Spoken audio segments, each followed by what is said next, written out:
Hi there, followers.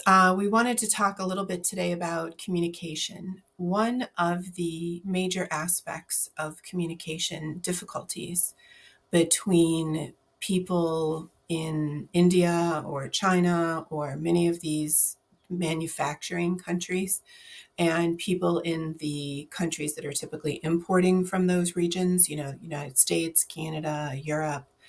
One of the major issues is communication. And that's because when we communicate, we make a lot of assumptions. We assume that you're going to understand that if I didn't include information, it's because I didn't have it.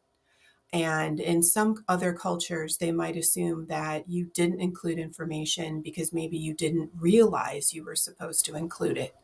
So there are very subtle things about communication between different countries. And one of the best ways you can avoid communication difficulties is to be extremely clear.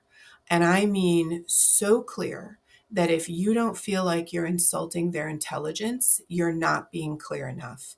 I want you to list out everything that you want from them, all of every single piece of information you want them to share with you, what format you want that information to come in, when you want that information to be shared with you.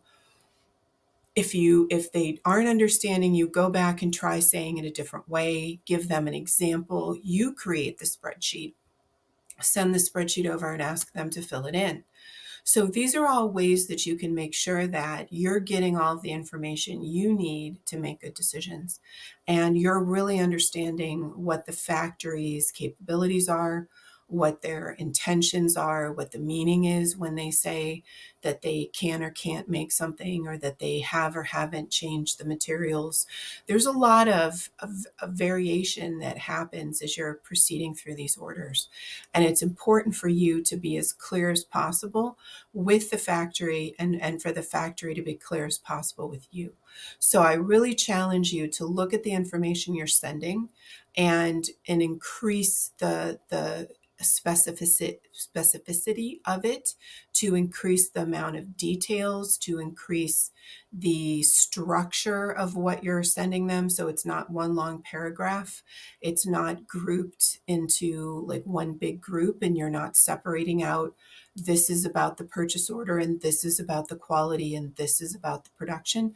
You want to make things as separate and clear as you possibly can. And that will go a long way to making sure that you get the product that you want from your suppliers.